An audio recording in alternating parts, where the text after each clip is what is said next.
सारा ज्ञान सेंटर में आपका वेलकम करता हूं दोस्तों। मेरा नाम रियाज खान है।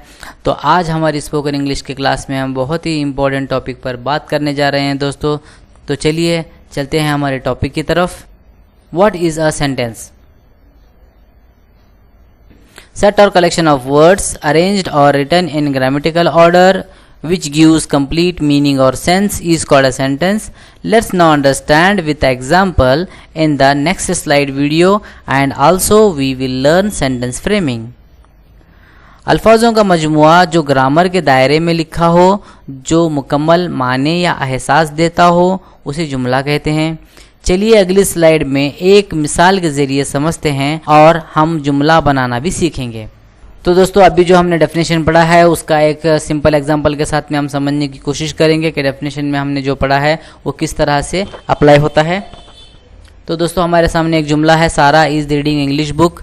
तो उसका मतलब हुआ सारा अंग्रेज़ी किताब पढ़ रही है। तो ये हमारा पहला जुमला हुआ। और दूसरा जुमला हम देखते हैं, book a Sara reading English is.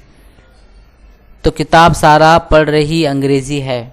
तो दोस्तों मुझे आप अभी कमेंट करके बताएं अपने तरफ से कि जैसे मैंने डेफिनेशन में बताया है, Sara is reading English book, book a Sara reading English is. तो आपको दोनों जुमलों में सही जुमला कौन सा लगा और गलत जुमला कौन सा लगा, और सही जुमला जो लगा वो सही क्यों लगा और जो गलत जुमला जो लगा वो गलत क्यों लगा, आपको जल्दी से मुझे कमेंट करके बताना होगा दोस्तों, ताकि मैं आपको ये टॉपिक को और इंटरेस्टिंग तरीके से आगे बताऊं और आपको सीखने में और भी मज़ा आए। वीडियो को पॉज करके आप जल्दी से मुझे कमेंट करके समझाएं दोस्तों, मैं आपका वेट करूँगा। कमेंट करना ज़रूरी है आपके लिए। तो चलिए दोस्तों, जैसा कि हमने पिछले डेफिनेशन में देखा है, तो पिछले स्लाइड में हमने देखा था कि सेट और कलेक्शन ऑफ वर्ड्स अरेंज्ड और रिटर्न और grammatical order which gives complete sense. तो दोस्तों हमें अगले जुमलों में हमें इन सब को तलाश करना है कि ये तरतीबवार इस तरीके इस कायदे से लिखा है या नहीं। अगर इस कायदे से लिखा है तो वो हमारा जुमला दुरुस्त है, सही है अंग्रेजी के ग्रामर के हिसाब से। अगर इस कवायद के हिसाब से, रूल्स एंड रेगुलेशन के हिसाब से नहीं लिखा है तो वो जुमला हमारे लिए गलत है। तो चलिए देखते हैं। तो दोस्तों आप देख सकते हैं कि पहले जुमले में हमें सेट और कलेक्शन ऑफ वर्ड्स मिल रहा है और हमें दूसरे जुमले में भी सेट और कलेक्शन ऑफ वर्ड्स मिल रहा है। और इसमें हमें अरेंज्ड इन ग्रामेटिकल ऑर्डर, और ये ग्रामर के ऑर्डर के हिसाब से लिखा हुआ है और ये ग्रामर के ऑर्डर के हिसाब से नहीं लिखा हुआ है। इसे पढ़ने के बाद आपको इसके कुछ मायने मालूम होंगे, इसे पढ़ने के बाद आपको मायने जल्दी मालूम नहीं होंगे।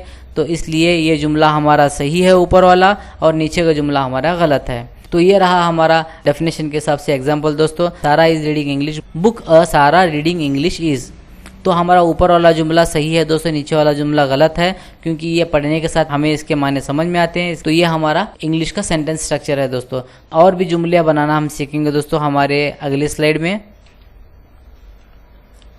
तो दोस्तों यहाँ पे मैंने बहुत सारे सेंटेंसेस को मैंने बनाया है, तो इसके हिसाब से आप खुद भी ज़्यादा से ज़्यादा सेंटेंस बनाने की कोशिश करें, ताकि आपको भी जल्दी से जल्दी अंग्रेज़ी लिखना पढ़ना बोलना सीखना आ जाए दोस्तों। तो देखिए, I am learning English, we are helping poor, you are teaching English, they are going to shop, he is speaking English, she is doing homework, it is barking at him, Sara is singing a song, Azra is reading a story, Lubna is speaking Arabic, Safa is cooking biryani. तो दोस्तों ये था हमारा आज का topic. अगर आप हमारे चैनल पर नहीं हैं दोस्तों, तो हमारे चैनल को सब्सक्राइब करो, लाइक करो, कमेंट करो, शेयर करो और हमारे साथ बने रहो, ताकि आपको अंग्रेज़ी सीखने में आसानी हो और जल्द से जल्द आप अंग्रेज़ी सीखें दोस्तों। और दूसरों के साथ भी इसे शेयर ज़रूर करें।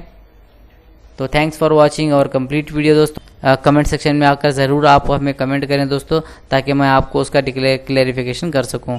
तो चलिए दोस्तों मिलते हैं।